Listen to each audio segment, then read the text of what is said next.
Welcome to the Production Talk podcast with me, Yarn of mixartist.com.au. In this podcast series, we celebrate the modern way of producing music.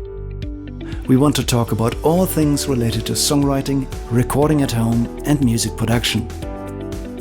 So if you produce your music at home, this is the place to be. Please subscribe and recommend this podcast to all your friends.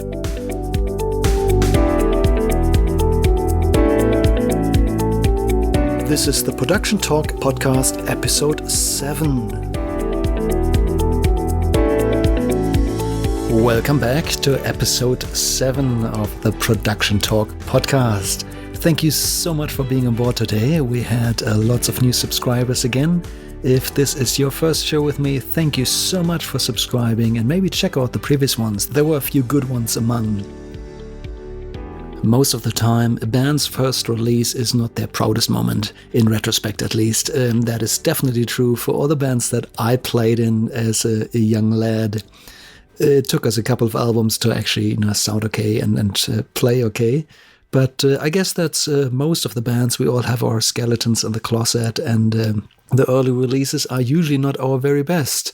So whenever a band comes across that just knocks my socks off with their very first song, I think that's worth a mention. A while back I came across a band by the name of K-Tob, or Kathryn And The Overbytes in long. And I really liked the song, and I got involved with the mixing, and it kicked butt straight away, and I really enjoyed it. And it turned out it was their very first release, and that is really noteworthy. Also, I really like the music. So I jumped at the opportunity to have an interview with the band leader and main singer of K-Tob. So without further ado, here's our interview with Kathryn Ezzy. Good, okay, so today my guest is Kathryn. Kathryn is the band leader and main singer of the band Kathryn And The Overbytes. You are from Darwin, is that right? Yes, I'm from Darwin, the Northern Territory. Welcome to the podcast. Thanks for joining us today. So please tell us about yourself and your relation to music. How did you end up being, the lead singer of your band? So I've always been involved with music. I started learning music from when I was about 8 on all instruments. The first instrument I started was the recorder, and I wasn't too happy about learning the recorder, but I loved music. So that's where I discovered that I really loved music, and the recorder teacher I had was a piano teacher too. So I started piano when I was about 8. So music has been a part of my life from when I was very young. My family isn't musical though, so my parents aren't musical. So my first introduction to music was really through these lessons as a child. So piano is actually my main instrument, and along the way I've learned to play quite a number of different instruments, and bass being one of them. So I play bass in the band. And I've been writing songs since I was about 12, 13. So not too long after I started learning music, I was writing my own songs. Not that they were any good, I think. But I don't really have the records of. I used to have a file with a lot of the songs that I wrote from really long time ago, from when I first started writing. But then when we moved to Australia, I somehow lost that file, and the songs weren't great in any way. So I'll just, it was my training ground. And yeah, so a lot of the songs that I have now, I started writing when I was about 17, 18. And I wrote quite a lot through uni, because I was going through a little bit. Usually when you go through some kind of crisis, some kind of emotional hole, you could say, that song, like you're more creative. I don't know if you find that when you're at your lowest points that you're at your most creative. Yes, definitely. Creativity can be like a vent for the soul to steam off negative energy. It can really help to digest and deal with the past. So that's really good. Some of the most amazing music comes from these places. Yeah, Yeah, exactly. And it's sometimes, you know, when there's some songs and the songwriting is so good that you feel like, you know, no one could actually think that up themselves, that it's something bigger than themselves that just comes upon them. Yes. And song kind of writes itself. Oh, yeah. That's what a lot of, you know, quite a lot of my stuff is a bit like that, where it just comes, you know, it's something that has to get out, this angst. And so it's not like I sit down and think I'm going to write a song. It's more that I have something to say that is really from deep within me, and that I want to try and get out there, and hence then write the song. So a lot of the songs that I have and that I sing with the band now, you know, are like 8 years old, or, you know, I wrote them quite a while ago.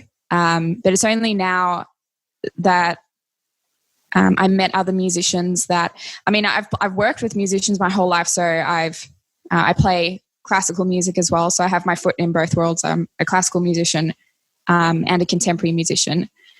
But I think with my job and stuff, I was really quite busy and wasn't really in the mental space to fully pursue my own music and to bring life to my own music. So I didn't really actively seek out other contemporary musicians to work with. And then, I know, so, you know, sometimes happy accidents happen where you meet someone who you just work really well with them, and they somehow give life to your ideas that you never thought was possible. Mm-hmm. So that kind of happened with, so the lead guitarist in the band, his name's Tyson. Please tell us a bit more about your band, please, and the band members. Yeah, so Tyson, he's the lead guitarist, and I met him at a guitar festival that was held here in Darwin.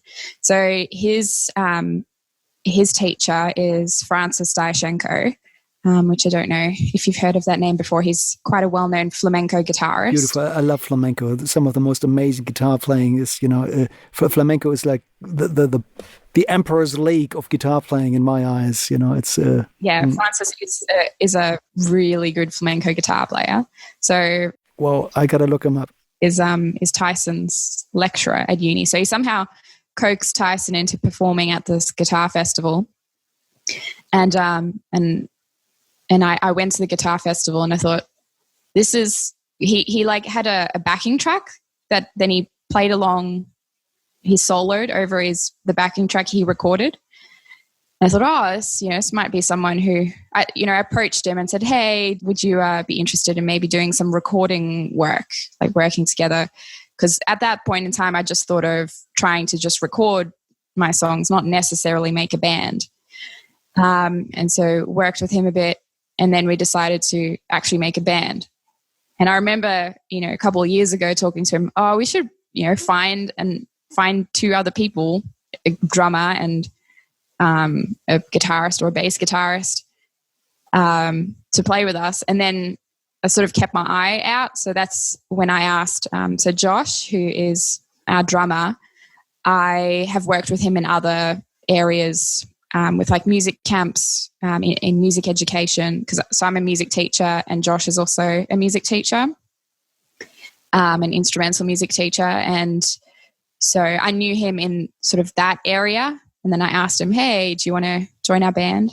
And the other guitarist, Corey, that's a funny story how I met him too. So usually every year I play in the rural community carols by candlelight. I've organized the music for that for the last, 4 years or so. And I knew someone who I asked, do you know someone who could play bass? Because I need a bass player.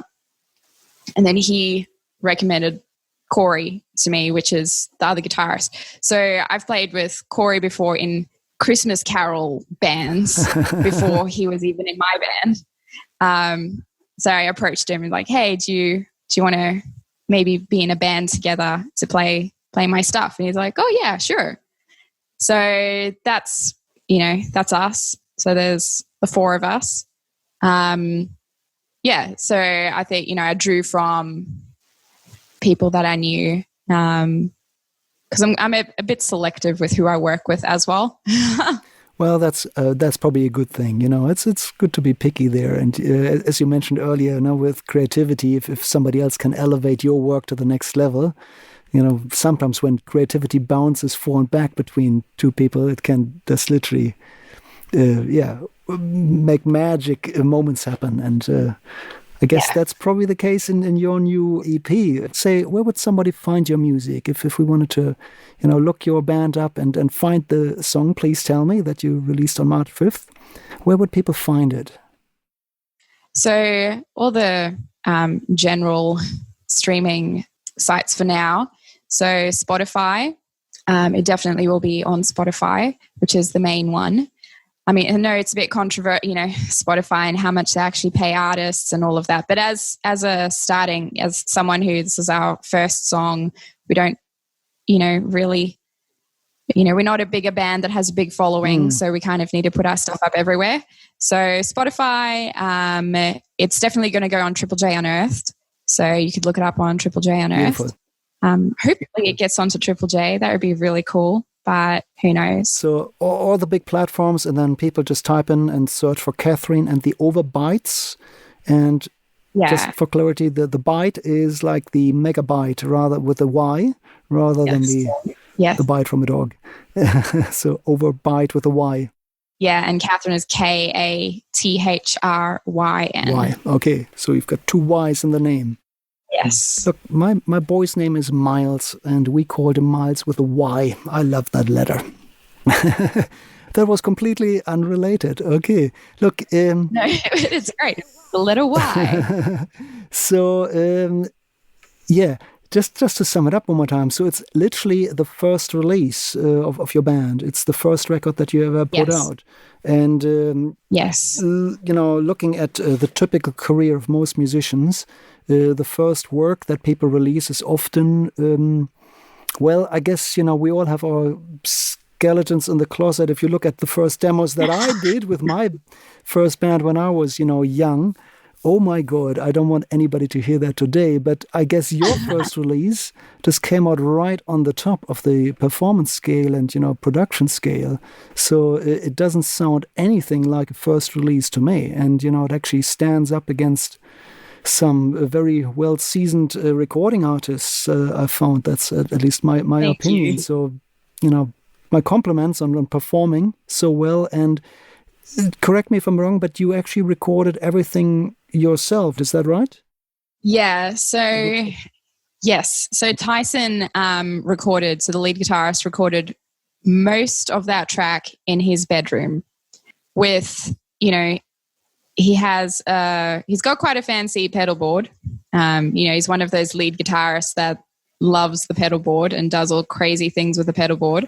So like that intro, that main riff in the song is actually uses a delay effect as well to actually create that sound. And so I think when he originally recorded that stuff, I think he plugged it into an amp. I don't know exactly if he plugged the pedal board straight into the interface into the computer or if it went through an amp. He probably did both and just mic'd it up with an SM57. Just, you know, this microphone that I have here, just standard.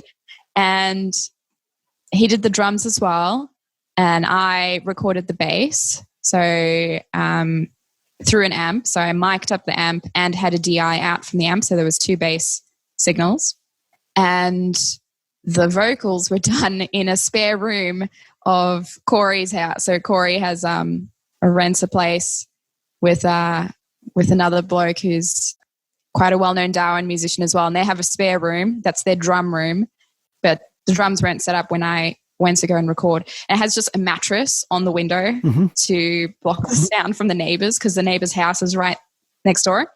And this weird looking vocal booth thing that sits on, you know, like a speaker stand. I think that's pretty much what it is mounted on. And it's like this thing that like goes around your head. It was quite disconcerting using it, but got there in the end. So to try and, you know, so there's not too much refraction from the room.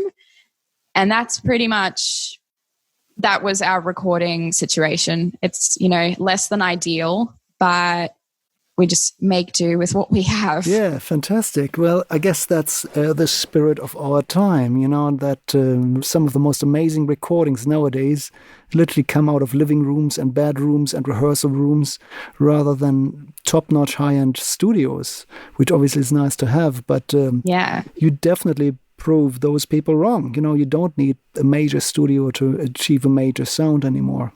Yeah, my compliments on not only being a musician, but effectively also being recording engineers, which is a completely different job description. And thank you. Yeah, I'm always advocating for, working with professionals usually, for the reason that you can be a musician 100%. Rather than being a musician for 5 minutes and then sorting out a driver issue and then, playing a musician and then realizing, okay, how do I punch in right now? And let's look up the menu and so on. This mindset shift, how that can take away from being a performer. And, but again, that is obviously not a real concern because you proved us wrong there. You got to record it all.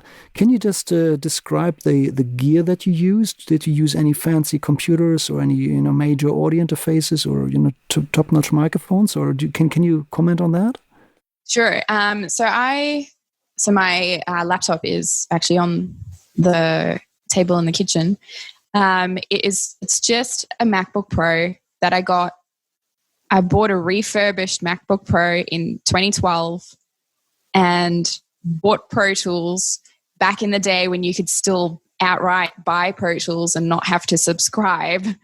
Bought Pro Tools and spent the money on an MBox Pro. This was brand new when I bought this. This was top of the line hardware when I first got it. That's the gray-looking model, and you've got the Firewire one. Is that the Pro model? I've worked with those, and I was an MBox user for a long, long time. And nowadays they're discontinued, I believe, but they were great interfaces at that time. Yeah, you can't get them. Yeah, but as long as it works. Yeah, it's a bit of a hassle because it's it was Firewire, and there were two different variations. It was Firewire 400 and Firewire 800, and I had a bit of an issue with trying to get adapters. I have to use like 3 adapters to connect that to my computer, but whatever, it works.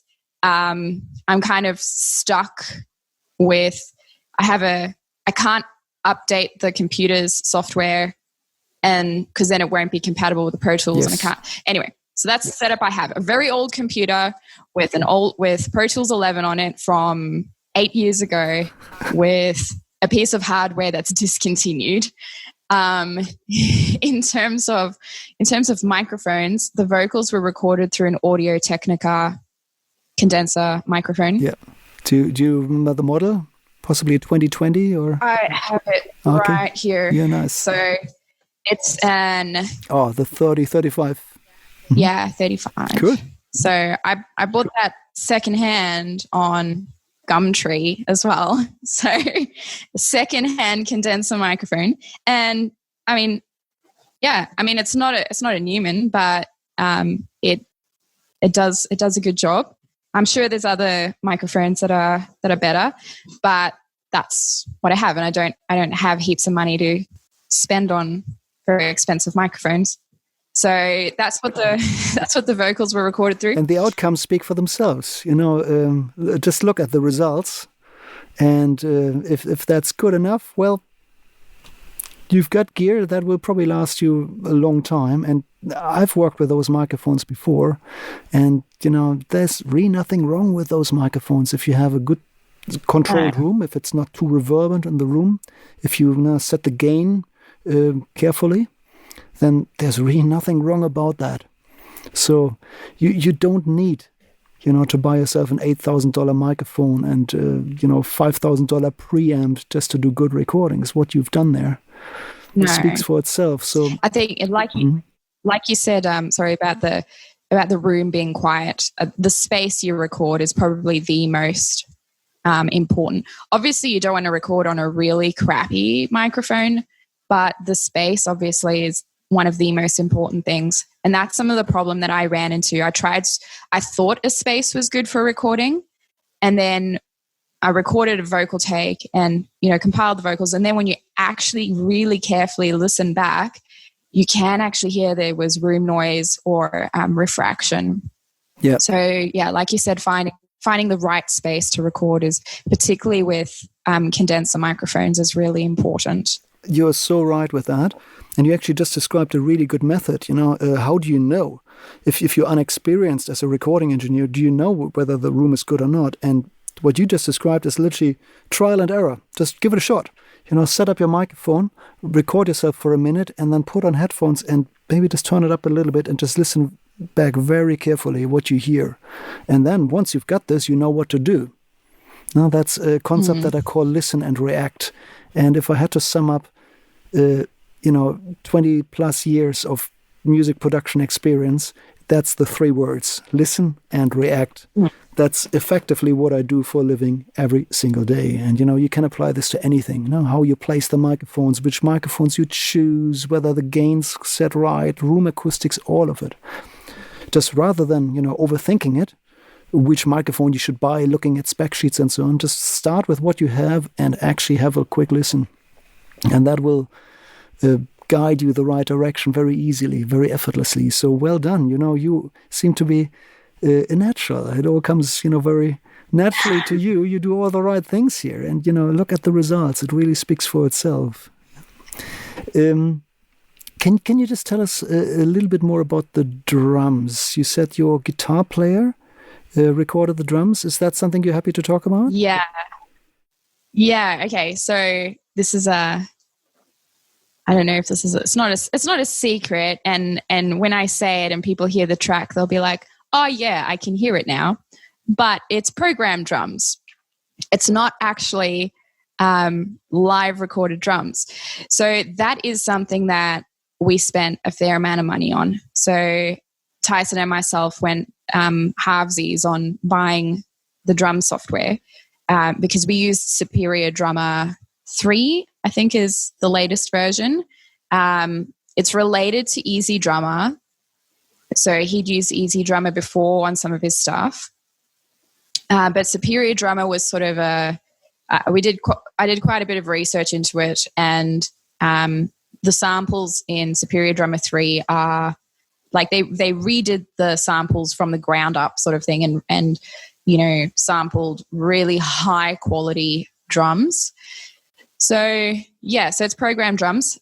We molded the sound how we wanted. So that is one good thing about programmed drums, is that you can change the kick just like that. You don't, if you have an actual drum kit, you can't change the sound of the snare, or change the sound of the kick just at the click of a button.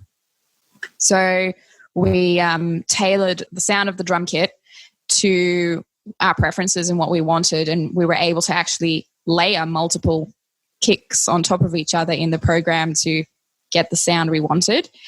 So, I mean, for purists out there, they'll look down on us for using a program. But where we are at the moment, we don't have the space. I mean, I've got 3 drum kits which I could use, but I don't have this big enough space to set up the drum kits or the right kinds of microphones at the moment. So programmed drums it is. That's fair enough. There's really nothing wrong about it, so please don't feel bad. But just tell me some more how you actually created those drum takes. Did you play them on a keyboard, or was there a drum pad, or were they just placed with a mouse and a piano roll editor, or what was your workflow there to make those drums?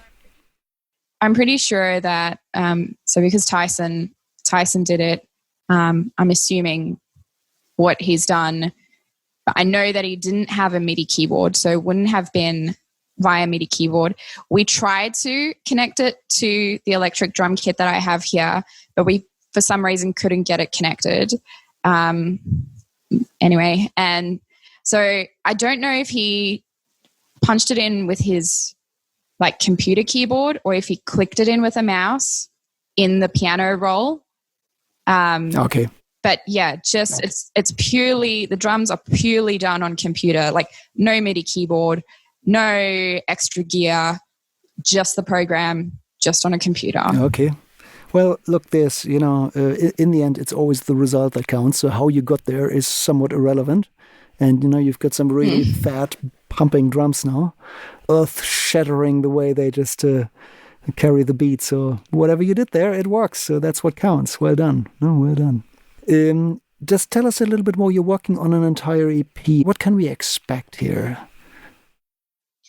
So all the songs are written, so it's not like they need to finish being composed. They're similar but different. So two of them have a bit more of a pop punk kind of feel and a bit more upbeat. A lot of the other songs on the EP are not as dark as Please Tell Me. So two of the songs are a bit more of a pop punk, brighter, more upbeat kind of feel to them. So one song's called Toilet Paper Riot, which is a bit of a funny take. Yes. So yeah, you'll when you hear it, it's kind of a light-hearted, but at the same time serious commentary of where have we come to as a society for this to have happened. And the other one is Friend Like Me, which is that I'll give a little bit of a secret away. That's got some 8-bit. It's got like 8-bit synth in it. And it's a song about, how you're a really good friend to someone, but the friendship's not reciprocated. And that one's a bit more of funny. It's quirky. Talks about Smurfs and dragons and lightsabers and all sorts of crazy things. And then there's a song called Coming For You, which is a bit more dark again. And that one's got a lot of synth in it. So I did some synth programming just on my iPad in GarageBand for that one, which was a mission to export every single stem, or what's the technical term again for just the single signal? You would call it a track. The word stem is a little bit misleading, and there are different definitions of what that is. But the traditional term would be a multi-track or just a track. Okay, a track. An individual signal by itself. Yeah. Okay. Yeah. So it was a mission to try and get each separate track out of GarageBand from the iPad. But anyway, I got there. So it's got quite a lot of synth in it. And it has a bit of a disco beat to it, particularly in the chorus. So even though it's dark and it has a bit of an ominous message because the song is called Coming For You, at the same time, it's something that you could potentially dance to in a nightclub, maybe. Okay. So, and then the last song is, we're going to do an acoustic version of one of our songs called Perfect Nightmare. And that will most likely, we haven't recorded any of that one yet. That one will most likely just be 2 guitars and the vocal. All of the other tracks, they're pretty much almost done. I just need to track the bass guitar and vocals for them. But, like the drums, guitars, and all the extras are pretty well done for all the other tracks. Great. So we're getting there. It's I just need to, spend a couple of days recording my parts, and then they're pretty well done. Fantastic. And are the workflows similar to the Please Tell Me song? Do you exchange files with your guitar player? Yes. How does it work? Do you work in the same program, or do you use different programs? Or so we do not have the same program. Ouch. Because I use Pro Tools. Yeah. So it does make it hard, but we just consolidate the tracks. And so you need to make sure that all of your tracks are exactly the same length and that they start at exactly the same time, so that it doesn't matter what digital audio workstation anyone's working on. They can just import those tracks into their workstation and it's the same as if it was on your workstation. So that's pretty much how we work. Beautiful. So Tyson will do like the bare bones of the drums and guitars and stuff. And then we'll export that, give me the tracks, and I'll put them on my computer to record my parts. And then I'll do the editing and stuff like that. So just, some cleaning up and whatnot. And then I'll consolidate the tracks. So that's what happened with Please Tell Me. I had everything in my session, consolidated it all, exported the tracks, and then sent them to you for mixing. Too easy. Well, you literally described one of the best workflows in the industry when it comes to what I call DAW hopping, switching between Pro Tools to Logic to Ableton, back to Pro Tools to Fruity Loops, what have you. I find that is that can be a very time-consuming process to go from one DAW to the other. And as you just described, use the same start point and export files of the same length and the same start point and go forward and back just with WAV files is one of the better workflows there. There are other workflows, but that can get really painful. And, looking at that now, so some of the signals are coming from a synth on your iPad. Then Tyson had a different DAW and you have Pro Tools. So there's already 3 different platforms involved and you just keep it all together. So file management is probably not easy for you in this case. Yeah. Do you use something like Dropbox or so to exchange files, or do you just pass a USB stick around? So I've tried Dropbox and Google Drive, but because of where we live, so both Tyson and I live out in the rural area in Darwin. So we're about 40 minutes away from Darwin. So we don't have NBN. Like I have ADSL, which I actually don't even have ADSL at the moment. It's completely dropped out. So we have like cell phone. So that, our internet's running off the cell phone network. Yeah. So it's actually is not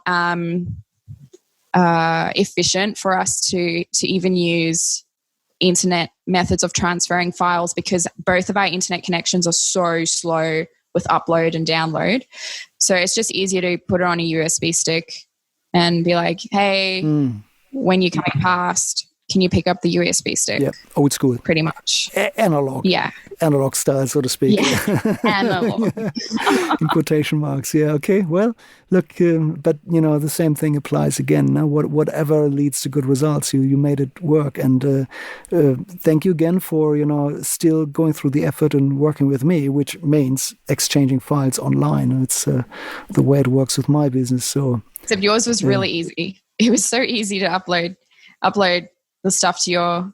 I mean, it took a while. I sent you a message I think I sent you a message when I started uploading the tracks when we first started working together, and then it was pretty much half a day later by the time they'd uploaded. Oh, gee. And it's not even that many tracks, but it was easy in terms of I could just go to your website, upload it, and then your file sharing in terms of, so you use something called File Share. Is that what it's called, right? File Pass is an app that I use for that. File Pass.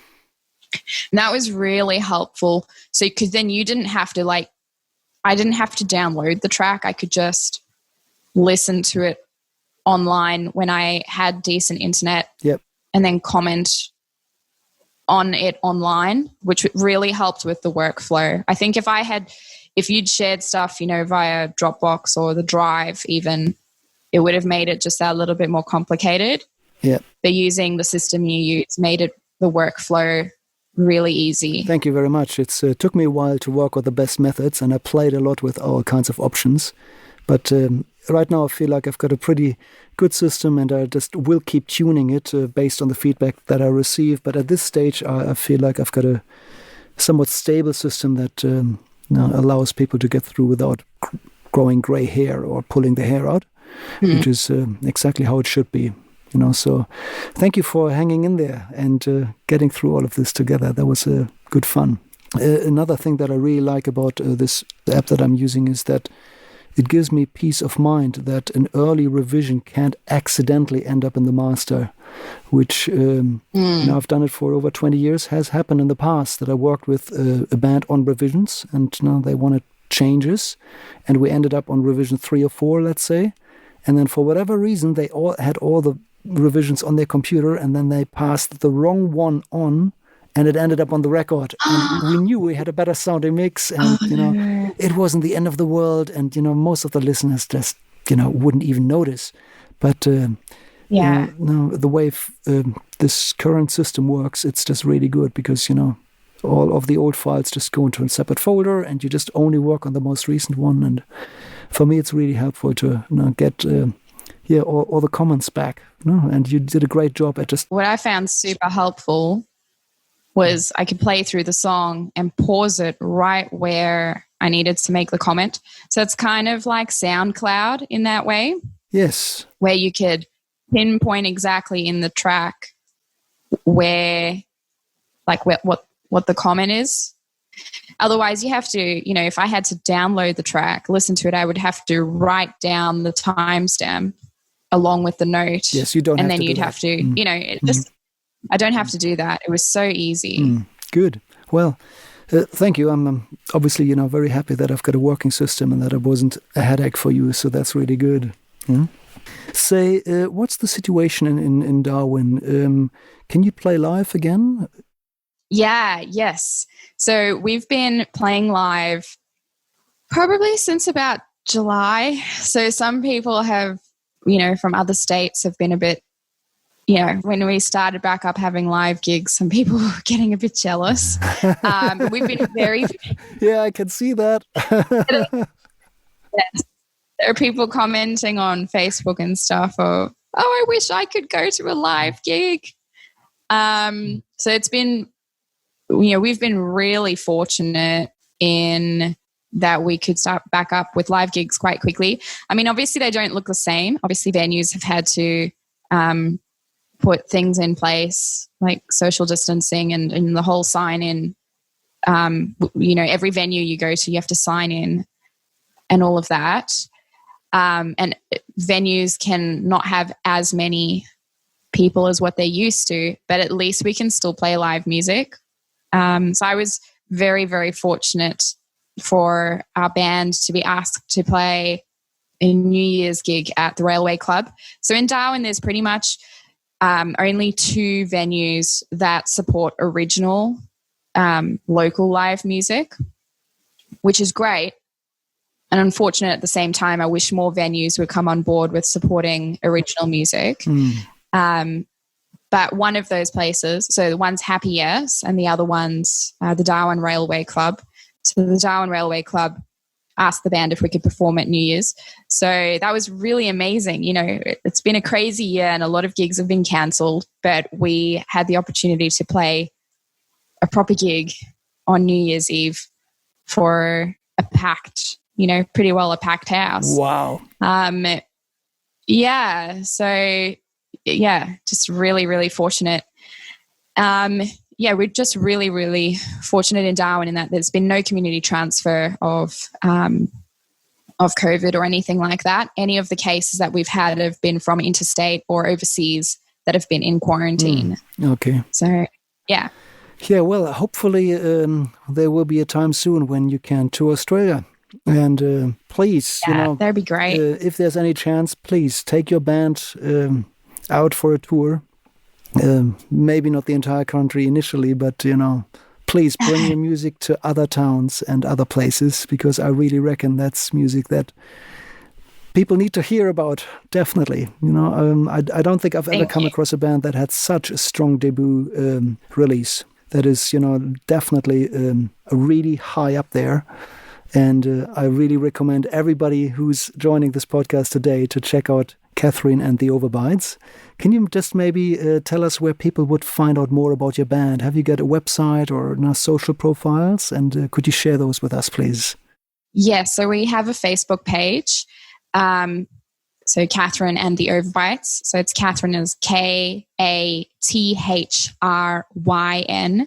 and The Overbytes. Overbytes is with a Y, not an I. So, like gigabyte, megabyte, overbyte. And I'm setting up a YouTube channel and a Instagram account I'm not a huge social media person. So having this band and trying to promote the music for the band has kind of forced me to have to think about social media and all of that. So soon I'll have an Instagram account for the band. I don't have a website yet, but maybe in the future we might do that. But definitely, that's a Facebook good thing to do. The biggest one. Well, once you've got all of these things together, please pass them my way, and then we can put it in the show note for this episode, so that people just click on it and find it straight away. But please, everybody, like Kathryn's Facebook page so that you get updates. And now, when you go on tour, please post it out in your social media so that the world knows where to find you. Kathryn, thank you so much for making the time today. Cool, thank you. I really appreciate working with you. It was a lot of fun, and thank you so much for joining the podcast today. I really appreciate that. Thank you for having me, and thanks for working with me, and thank you so much for your feedback as well. You're most welcome. Thanks, Kathryn. All right, bye.